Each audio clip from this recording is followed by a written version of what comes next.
The alarm bells rang through the human military base on Kepler 442b. Captain Hyun-woo Kim jumped up from his desk and ran to the communications room. His boots made loud sounds on the metal floor as he moved fast through the hallways. "What do we have?" he asked as he entered the room. Min-ho Lee, the communications officer, looked up from his screen. His face was pale and worried. "Sir, we picked up a distress signal. It's not meant for us, but somehow it came to our station instead of the Galactic Council." Hyun-woo moved closer to look at the screen. Strange symbols and numbers moved across it. "Can you understand what they're saying?" Min-ho pressed some buttons and the alien language turned into words they could read. The translation was rough, but the message was clear. Someone was asking for help, and they were very scared. "They call themselves the Villani," Min-ho said. "They're being attacked by something called the Kralix Empire. The Kralix have already taken 3 of their 7 worlds." Hyun-woo felt his stomach drop. He had heard stories about the Kralix from other humans who worked with alien traders. They were bad news. Really bad news. "How many Villani are we talking about?" "Millions, sir. Maybe billions. The message says the Kralix are taking them as slaves." The captain sat down in a chair. This was bigger than anything their small base had ever dealt with. They were just a border post meant to watch for pirates or smugglers, not to handle galactic wars. "Play the message again," he said. Min-ho nodded and pressed a button. A voice came through the speakers. Even though it was translated by their computers, Hyun-woo could hear the fear and pain in it. The voice belonged to someone called Elder Nala. "Please, anyone who can hear this," the voice said. "Our people are dying. The Kralix came without warning. They destroyed our defense stations in hours. We have no weapons that can stop them. Our children are crying. Our cities are burning. We sent this message to the Galactic Council, but we fear it will be too late. If anyone receives this, please help us. Please don't let our people become slaves." The message ended. But then it started again. It was playing on repeat over and over. In the background, Hyun-woo could hear other sounds. Explosions, screaming, the sound of buildings falling down. "How far away are they?" he asked. Min-ho checked his screen. "About 2 weeks at maximum speed with our fastest ships, sir. And how long would it take the Galactic Council to respond?" "According to their standard procedures? 6 months, maybe more. They have to vote on everything, and then they have to gather ships from different worlds." Hyun-woo closed his eyes. 6 months was way too long. By then, all the Villani would be dead or enslaved. He stood up and walked to the communication panel. "Get me Admiral So-jin Park at Earth Command. Priority 1. It took 10 minutes for the connection to go through. When Admiral Park's face appeared on the screen, she looked tired. She had been dealing with budget meetings all day. "Captain Kim, this better be important," she said. "Admiral, we have a situation." Hyun-woo quickly explained about the distress call and the Villani. He played parts of the message for her. Admiral Park listened without saying anything. When the message finished, she was quiet for a long time. "The Villani aren't even our allies," she finally said. "We barely know they exist, and the Galactic Council doesn't like it when we act without permission. With respect, Admiral, the Galactic Council isn't here listening to children cry for help." Admiral Park sighed. "Captain, do you know what happened the last time humans got involved in alien conflicts without permission? The Council threatened to kick us out completely. We're still on probation." Hyun-woo understood the politics, but he couldn't get the sounds from the message out of his head. "Admiral, what if it was Earth? What if someone was attacking our children, and the only help was months away?" The Admiral was quiet again. Hyun-woo knew she was thinking about her own family. She had 2 young daughters. "How many ships do we have that can make the trip?" she asked. "Our base has 5 destroyers and 2 cruisers. But if we call in the 3rd Fleet from Mars, and the patrol groups from the outer colonies, that would be almost our entire military," Admiral Park said. "If something goes wrong, Earth would be defenseless." "Admiral, the Kralix have never fought humans before. They're used to picking on peaceful species. Maybe we can end this fast." Admiral Park looked at something off screen. She was probably reading reports about the Kralix. After a few minutes, she looked back at him. "The Kralix are known for being brutal, but they're not known for being smart fighters," she said. They win through fear and surprise, not through skill. Yes, Admiral. And they've never fought Deathworlders. That word hung in the air between them. Deathworlder. It's what the other alien species called humans. Earth was so dangerous that only the strongest and smartest survived.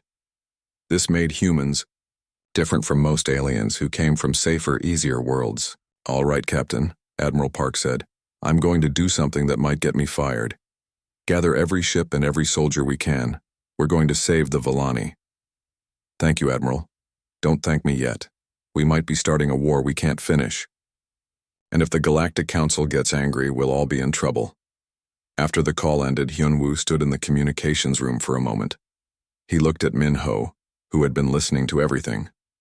Sir, Min-ho said, are we really going to fight the Kralix Empire? Yes, we are. They have hundreds of ships and millions of soldiers. Yes, they do. And we're doing this for aliens we've never met? Hyun-woo looked at the screen where the Volani message was still playing. He could still hear the fear in Elder Nala's voice. Because it's the right thing to do, he said. Over the next few hours, messages went out to every human ship and base in the galaxy.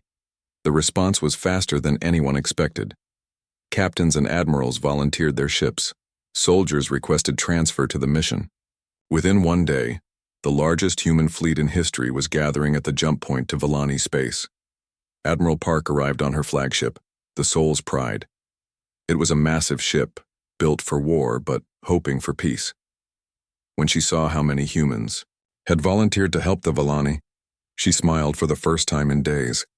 Captain Kim, she said over the radio, looks like the human race is ready to show the galaxy what Deathworlders do when someone hurts the innocent. Hyun-woo looked out at the fleet. 50 warships, filled with 200,000 human soldiers, all of them ready to fight for people they had never met. Yes, Admiral, he said. I think the Kralix are about to get a very unpleasant surprise. The human fleet moved through space like a pack of hunting wolves. Admiral Sojin Park stood on the bridge of Soul's Pride, watching the stars streak past them as they traveled faster than light toward Volani space. How long until we arrive? She asked. 12 hours, Admiral, replied Lieutenant Hanul Kim from the navigation station. All ships are keeping formation perfectly. Admiral Park nodded. The fleet was impressive to look at, 50 of humanity's best warships, each one designed for fighting and built to last. But she knew that numbers alone wouldn't win this battle. The Kralix had more ships and more experience in galactic warfare. What the Kralix didn't have was experience fighting humans. She walked to the communication panel and opened a channel to the entire fleet. All ships, this is Admiral Park. In 12 hours, we will reach Volani space. This will be humanity's first major battle against a galactic empire. I want everyone to remember why we're here. We're not here for glory or conquest. We're here because innocent people asked for help, and we're the only ones who can give it to them. Throughout the fleet, soldiers and officers listened to her words. On the destroyer Busan Thunder, Sergeant Ji-ho Choi was briefing his Marine unit about what they might face. The Kralix are big, he told his men. About twice our size, covered in natural armor that can stop most standard weapons. But they have weak spots, joints, eyes, and the soft area under their arms. One of the younger Marines raised his hand. Sergeant, how do we know all this? Because humans have been studying every alien species we've met for the past 50 years, Ji-ho replied. We might be new to the galaxy, but we're not stupid. We learn fast and we prepare for everything. He brought up a picture on the screen, showing a Kralix warrior. It looked like a cross between a lizard and a tank with thick scales and sharp claws. These things evolved to be perfect predators, Ji-ho continued. But they evolved on a world where everything was weak compared to them. They've never had to fight something that fights back smart and hard. Another Marine spoke up. What about their weapons, Sergeant? Energy weapons mostly. Plasma cannons and force blades. Powerful but basic. They rely on fear and overwhelming force. They're not used to enemies who use tactics. While the Marines learned about their enemy, Dr. Yoon Ji-yoon was studying the Volani in her laboratory. She had managed to get some information about them from the galactic database. They're completely peaceful, she said to her assistant. No, Military, no weapons, no concept of warfare at all. They solve problems by talking and sharing resources. How did they survive this long in the galaxy? Her assistant asked. They're under the protection of the Galactic Council, Dr. Yoon replied. Or they were supposed to be. The Kralix attacked them anyway, probably betting that the Council wouldn't respond fast enough. She looked at images of Vellani cities. They were beautiful, with flowing organic architecture that looked more grown than built. Everything was designed for peace and harmony. The poor things, she whispered. They've probably never seen violence like this in their entire history.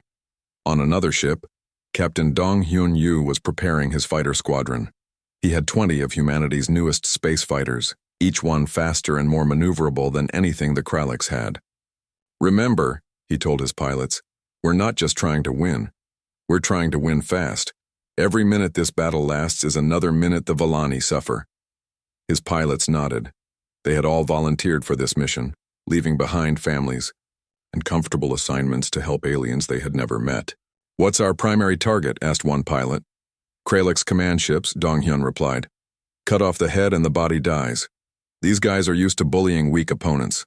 When their leaders start falling, the rest will panic.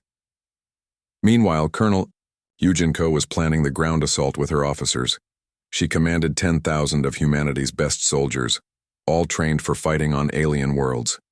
The Kralix will have control of the major cities, she explained, pointing at a map of the Vellani homeworld. They'll be using the Vellani civilians as shields, thinking we won't risk hurting innocents. What's our approach, Colonel? Asked Major Taeyang Jung. We do what humans do best. We adapt and overcome. Small unit tactics, hit and run attacks, psychological warfare. We make them afraid to leave their bases. Yujin had studied every battle the Kralix had ever fought. They always used the same strategy. Overwhelming force and brutality. They had never faced an enemy that was smart, flexible, and just as dangerous as they were. The key is to turn their strength against them, she continued. They're big and strong but slow. We're smaller but faster and smarter.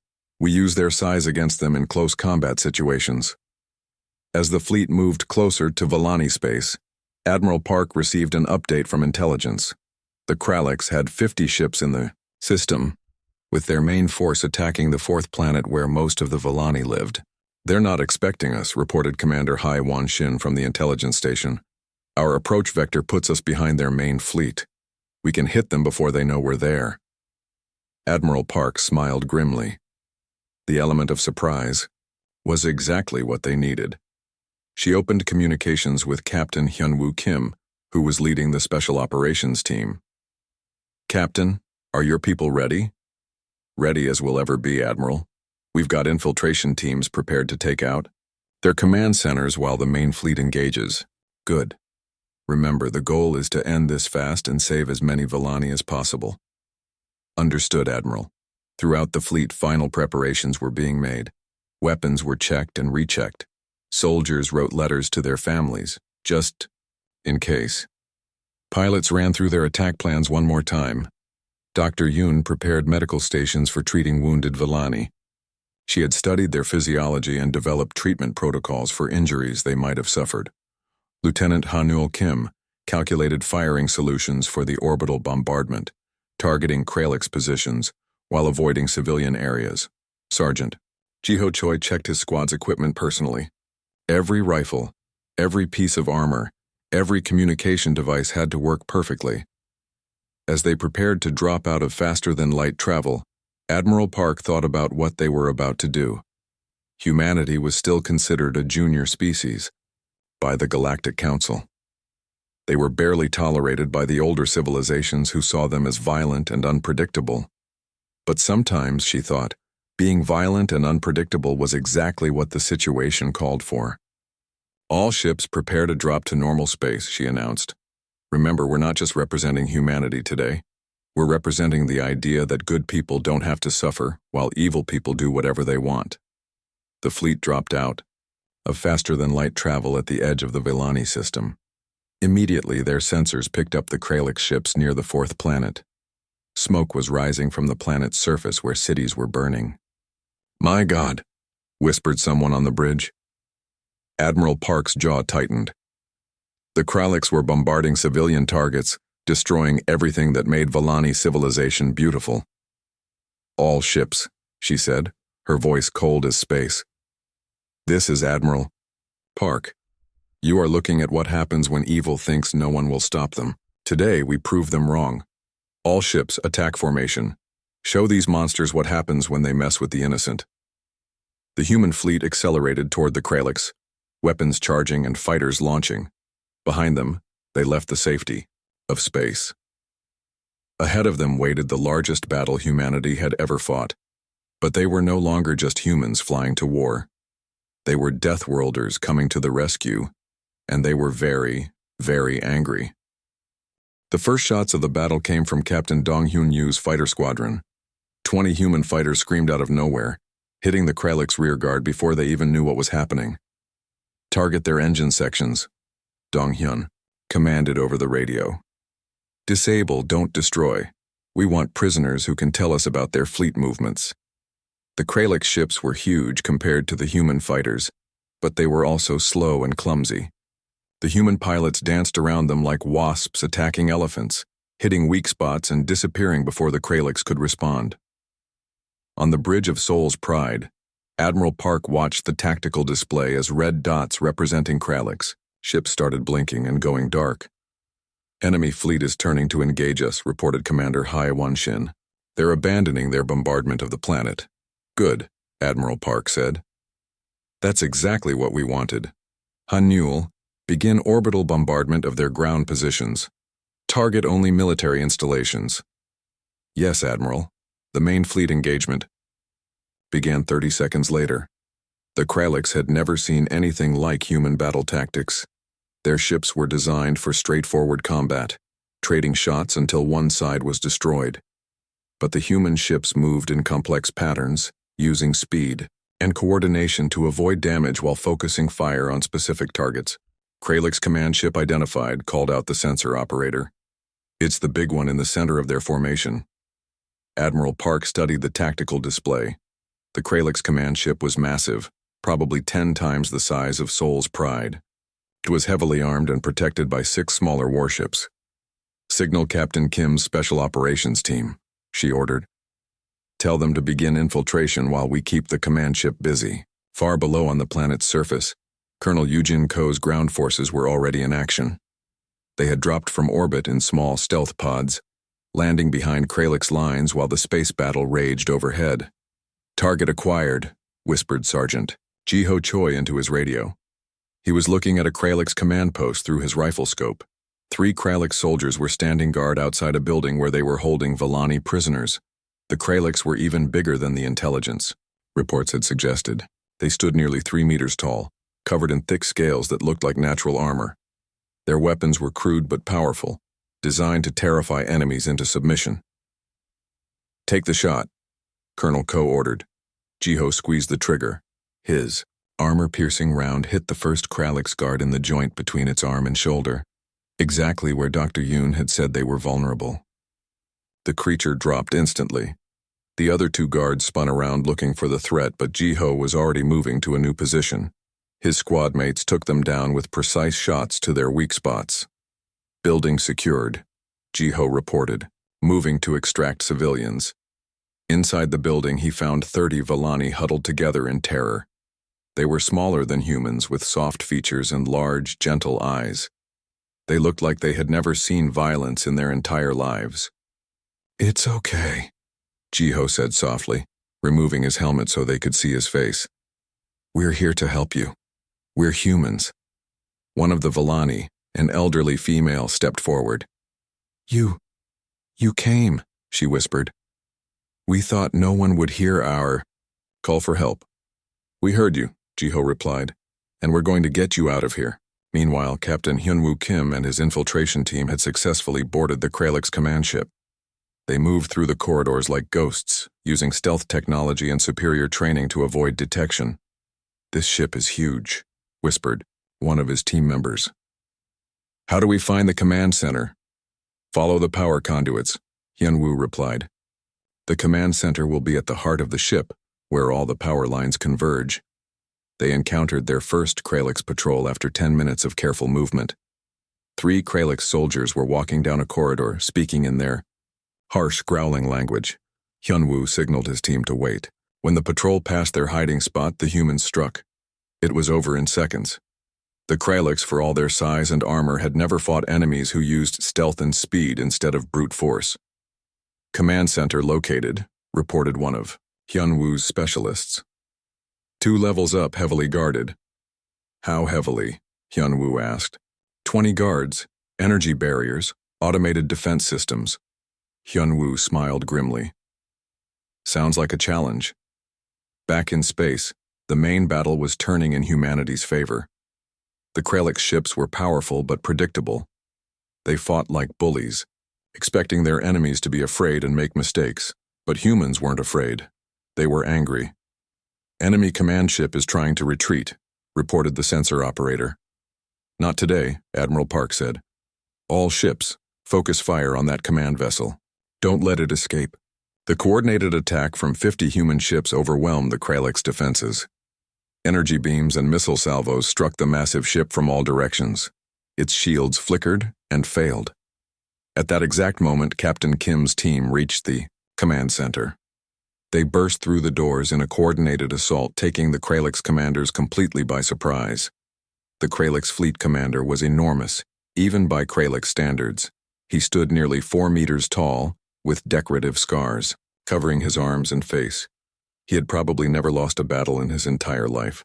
"You dare attack the Kralix Empire?" he roared, drawing an energy sword. "We are the masters of this galaxy." "Not anymore," Hyunwoo replied, raising his weapon. The fight was brief but brutal. The Kralix commander was strong and experienced, but he had never fought a human soldier trained in close combat. Hyunwoo used the alien's size and weight against him, staying mobile and striking at weak points. When it was over, the entire Kralix command structure was either dead or captured. Without leadership, their fleet began to fall apart.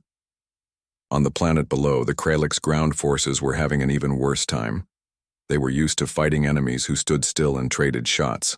But the humans kept moving, striking from unexpected directions and disappearing before the Kralix could respond. "This is impossible," one Kralix ground commander growled into his radio. "How can such small creatures be so dangerous?" Major Tae-Yang-jung, who was leading the assault on the main Kralix base, heard this transmission on their captured communication equipment. She smiled and keyed her own radio. "All units, did you hear that? They think we're small and weak. Let's show them what small and weak can do." The final assault on the Kralix base was a masterpiece of human military coordination, while Colonel Ko's main force attacked from the front, drawing the defenders' attention. Jung's specialists infiltrated from 3 other directions. The Kralix found themselves surrounded by enemies they couldn't see, being attacked by weapons they didn't understand, using tactics they had never encountered. For the first time in their species' history, the Kralix Empire retreated from a battle. Elder Nala, the Villani leader who had sent the original distress call, watched the battle from a hidden shelter. She saw the human ships dancing through space, destroying Kralix vessels with surgical precision. She saw human soldiers moving through her burning cities, rescuing her people and driving away their tormentors. "Who are these humans?" she asked. Her aide. "The galactic database says they come from a world called Earth," the aide replied. "It's classified as a death world because it's so dangerous that only the strongest species can survive there. But they came to help us," Elder Nala said.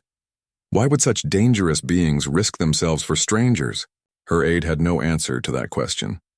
As the last Kralix ship fled the system, Admiral Park opened a communication channel to the planet below. "This is Admiral Sojin Park of the Earth Defense Corps," she broadcast. "To the people of Villani, you are safe. The Kralix are gone. We're going to help you rebuild." The response came back immediately. It was Elder Nala's voice, choked with emotion. "Admiral Park, this is Elder Nala. We don't know how to thank you. You saved our entire civilization." "You don't need to thank us," Admiral Park replied. "You just needed to ask for help." As human medical teams began landing on the planet to treat wounded Villani, and engineering teams started assessing the damage to their cities, one thing became clear to everyone in the system. The galaxy had just witnessed something unprecedented. For the first time in known history, a peaceful species had been saved from extinction by strangers who owed them nothing and asked for nothing in return, and, somewhere in the depths of space, other civilizations were taking notice of what these Deathworlders had just accomplished. The news of humanity's victory over the Kralliks spread through the galaxy faster than anyone expected. Within days, every major civilization knew that the Deathworlders had done something no one thought possible. They had defeated the Kralliks, Empire in open battle. On the Galactic Council Station, emergency sessions were being held around the clock. Council member Theiss, representing the ancient Altarian collective, paced back and forth in the debate chamber. "This is completely unacceptable," Theiss declared. "The humans acted without authorization, without consultation, without permission. They've violated every treaty governing military intervention." But Council member Varric, who spoke for the Peaceful Centauri Alliance, disagreed. "The Villani asked for help. We failed to provide it. The humans succeeded where we failed."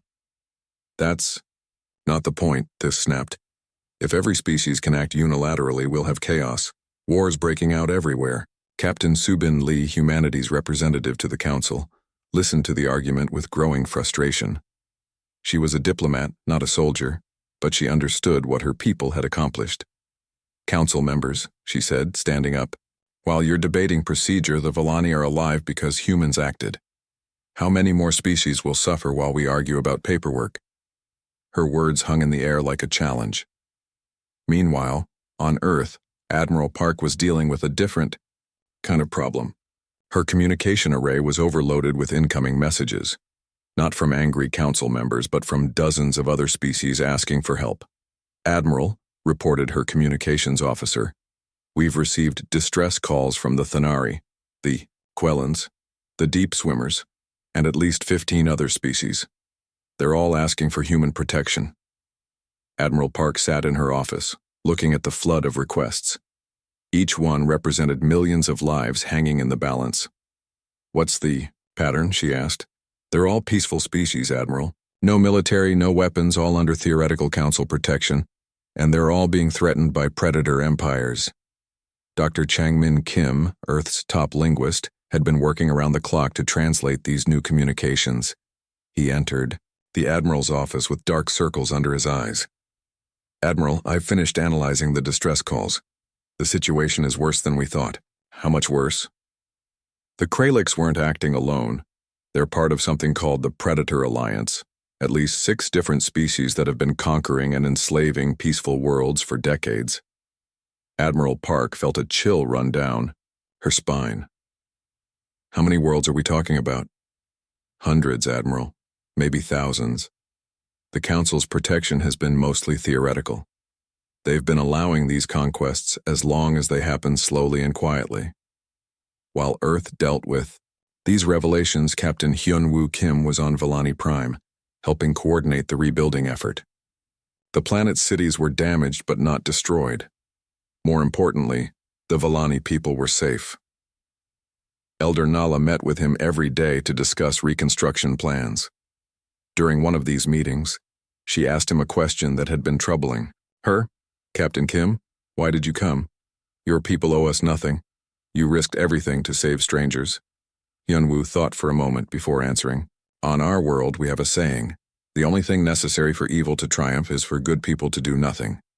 We heard your call for help, and we couldn't do nothing." "But the cost," Elder Nala said. "What if you had lost? What if the Kralliks had destroyed your fleet?" "Then we would have lost fighting for something that mattered," Hyun-Woo replied. "That's better than living safely while others suffer." Elder Nala was quiet for a long time. Finally, she said, "Your species fascinates me, Captain. The galaxy calls you Deathworlders as if you're monsters, but you're the most moral beings I've ever encountered." Their conversation was interrupted by Min-Ho Lee, who came running into the room with urgent news. "Captain, we're receiving a transmission from the Thanari homeworld. They're under attack right now." The Vortak Empire just invaded their system. Hyunwoo stood up immediately. How long until our ships can reach them? 3 days, sir. But they might not have 3 days.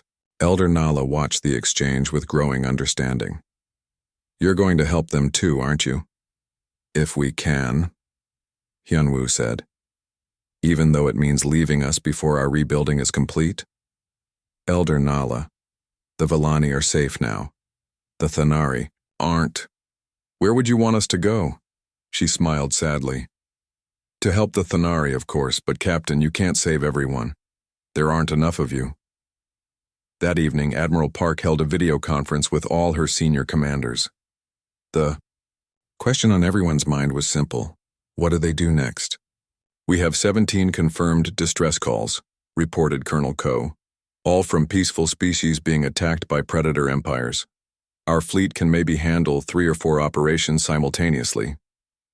That leaves 13 species with no help, said Captain Yu grimly. General Wu Jin Han, who commanded Earth's ground forces, had a suggestion. What if we train them to fight back? Everyone turned to look at him. Explain, Admiral Park said. Every one of these peaceful species has been conquered because they don't know how to fight, General Han continued. But they're intelligent. They can learn. What if we teach them? Dr. Yoon Ji-yoon, who had been studying various alien physiologies, nodded slowly. It could work. Most of these species are physically capable of combat. They just lack the knowledge and mindset. You're talking about creating armies from species that have never held weapons, Captain Kim pointed out. We're talking about giving them the tools to protect themselves, General Han replied.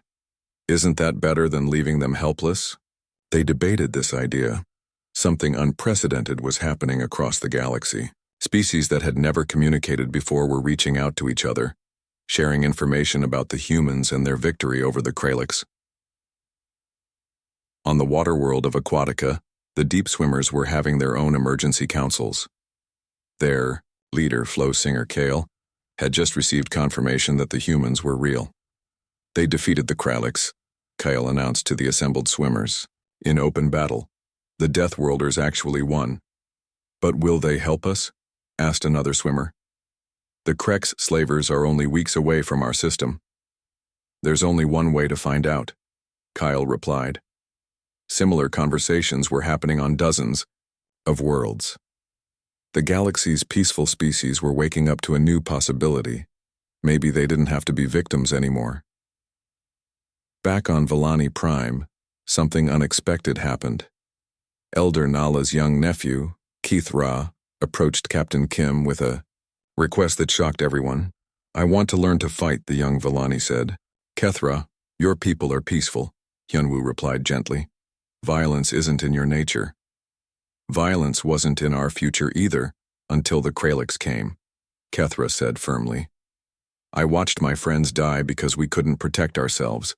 I don't want that to happen again. Elder Nala was horrified. Kethra, no, we don't solve problems with violence. Aunt, the humans solved our problem with violence, Kethra replied, because we couldn't solve it any other way. This debate continued, for hours, but in the end, Kethra's decision was supported by surprising numbers of young Vellani. They had seen what helplessness cost, and they didn't want to be helpless again. Within a week, General Han had his first class of alien soldiers, 25 Vellani volunteers learning basic combat training from human instructors. It feels wrong to be teaching them to fight, Sergeant Ji-ho Choi confided to his fellow instructors. It feels worse to leave them defenseless, replied the instructor next to him. As news of the training program spread, more species began requesting not just rescue but education. They wanted to learn how to protect themselves. Admiral Park realized that humanity had stumbled into something much bigger than a single rescue mission. They were accidentally creating a galactic revolution. We're not just saving individual species anymore, she told her staff. We're changing how the entire galaxy thinks about peace and protection. Is that good or bad? Asked Captain Lee.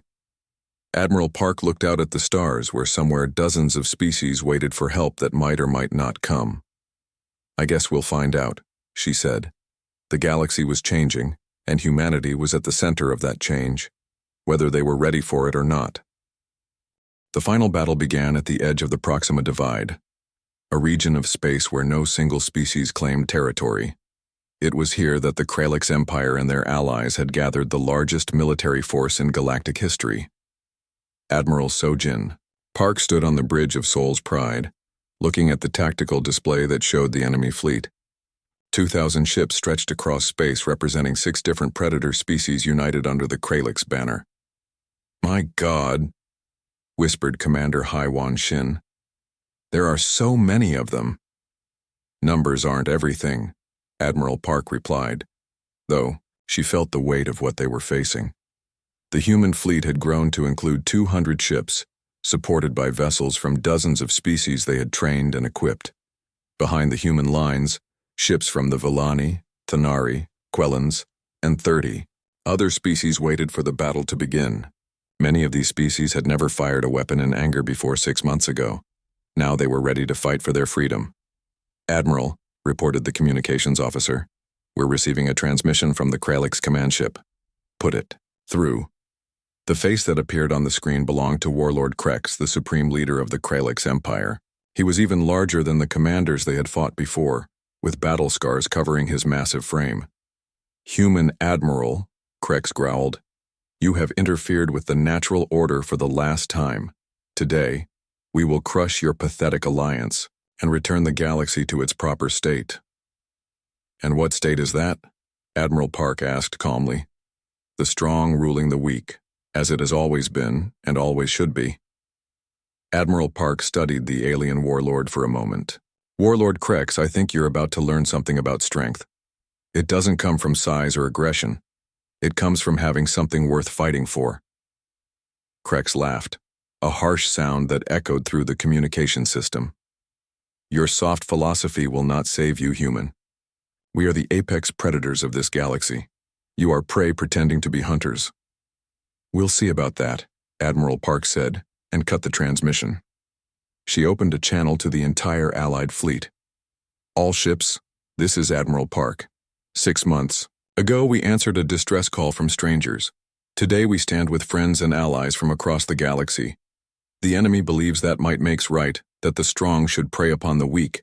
We're here to prove them wrong." Captain Hyunwoo Kim, now commanding a task force of special operations ships, listened to the Admiral's words from his position at the fleet's edge. His mission was to infiltrate enemy lines during the battle and target their command vessels. "Remember," he told his team, "we're not just fighting for victory. We're fighting for the idea that peaceful beings have the right to exist without fear."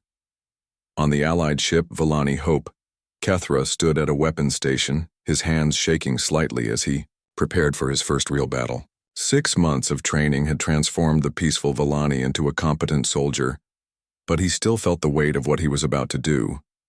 Elder Nala's voice came through his personal communicator. "Nephew, I know you believe this is necessary, but please remember who you are. Don't let the violence change your heart." "I won't forget," Aunt Kethra replied. "I fight so that other Villani children won't have to." The battle began when the Kralix fleet opened fire with everything they had. Energy beams lanced across space, striking human and allied ships. But the humans had learned from their previous encounters with the Kralix, and their tactics had evolved. Instead of meeting the attack head-on, the human fleet scattered into smaller groups, using speed and maneuverability to avoid the worst of the enemy fire. Each group had a specific target and mission. Captain Dong-Hyun Yu led his fighter squadron through the chaos, targeting Kralix command and control vessels. "All fighters, remember your training. Hit them fast, hit them hard, and don't give them time to adapt." The allied species, following human tactical doctrine, attacked in coordinated waves. The Thanari, whose ships were fast but lightly armed, served as scouts and harassment forces. The Quellans, with their natural ability to work in perfect synchronization, operated the long-range artillery. For the first time in galactic history, the Kralix Empire found themselves outmaneuvered and outthought by their enemies. "This is impossible," Warlord Krex roared on his command ship. "How can prey species fight like this?" His tactical officer, a scarred veteran of dozens of conquests, looked confused. "Sir, they're using strategies we've never seen before. They're Not fighting like prey at all. Because they're not prey anymore, said a new voice. Everyone on the Kralix bridge turned to see Captain Kim and his infiltration team emerging from the shadows. Somehow, in the middle of the largest space battle in galactic history, humans had managed to board the enemy flagship. The fight for the command bridge was brutal but brief. The Kralix were powerful, but they had never faced humans in close-quarters combat. Within minutes, Warlord Krex lay defeated, and his ship was under human control. All Kralix vessels, this is Captain Kim aboard your command ship, Hyunwoo broadcast, on the enemy fleet frequencies. Your leader is defeated. Your empire is finished. Any ship that surrenders now will be treated fairly under galactic law. The effect was immediate. Kralix ships began surrendering by the dozens. Without their supreme leader and facing coordinated resistance for the first time in their history, the Predator alliance crumbled. But the most important moment of the battle came when Admiral Park received an unexpected transmission. It was from the Galactic Council itself. Admiral Park, came the voice of Council Chairman Voss. The Council formally recognizes the human-led alliance as the legitimate protectors of the galaxy's peaceful species. Your actions today have restored balance to the galaxy. This announcement was broadcast across the entire battle space. Every ship, human and alien alike, heard the Council's recognition of what they had accomplished. On the Volani Hope, Kethra felt tears running down his face as he realized what this meant. His people and dozens of species like them would never have to fear predator empires again. The battle ended not with the destruction of the Kralix fleet, but with their surrender. Admiral Park had made it clear from the beginning that this was not a war of extermination, but a war to protect the innocent. All vessels cease fire, she commanded. Begin rescue operations for damaged ships, both allied and enemy. The aftermath of the Battle of Proxima Divide reshaped galactic politics forever. The Kralix Empire was dissolved, its member worlds given the choice of joining the new Guardian Alliance or governing themselves peacefully. Most chose to join. 3 months later, Admiral Park stood in the new Guardian Command Center on Volani, Prime. The building had been designed by Volani architects but built to human military specifications. It was both beautiful and functional, representing the merger of peaceful ideals with protective strength. Captain Kim, now promoted to Admiral, entered her office with the daily reports. The Thanari Defense Fleet graduated their first class of officers, he reported. The Quellans have established their own military academy, and we received 15 new applications for membership in the Guardian Alliance. Admiral Park nodded, reviewing the reports. Any word from the old predator species? Most are adapting well to the new reality. It turns out that when you can't prey on others, you have to actually contribute something useful to galactic society. Elder Nala appeared in the doorway carrying a data pad with the latest council resolutions. Admiral Park, she said with a smile. The Council has officially recognized the Guardian Alliance as the galaxy's peacekeeping force. They're also establishing the Deathworlder doctrine as galactic law. What does that mean exactly? Admiral Park asked. It means that any species that preys upon peaceful civilizations will face intervention by the Guardian Alliance. The age of the Predator is officially over. That evening, Admiral Park walked through the memorial garden that had been built to honor those who died in the war. Human names were carved alongside Volani, Thanari, and dozens of other species. They had died as strangers but were remembered as friends. Dr. Yoonji Yoon joined her at the memorial. Do you think we did the right thing? She asked. Admiral Park considered the question. 6 months ago, the Volani were facing extinction. Today, they're helping to train new Guardian forces. 37 species that were facing conquest are now free. I think history will judge us kindly. But we changed everything, Dr. Yoon said. The galaxy will never be the same. No, it won't, Admiral Park agreed. It will be better.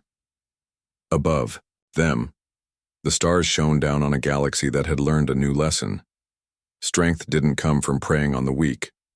True strength came from protecting those who couldn't protect themselves. And somewhere in the vast cosmos, other civilizations that might have considered conquest heard the story of the Deathworlders who came to help when peaceful beings cried for aid. They heard it, and they thought twice about their plans. The galaxy was safer because humans had heard a distress call and decided to answer it. Not because they had to, but because it was the right thing to do. Elder Nala had been right months ago when she first met Captain Kim. Humans were called Deathworlders as if they were monsters, but they had proven to be the most moral beings the galaxy had ever known. They had answered the call for help, and in doing so, they had saved not just the Villani but the very idea that good.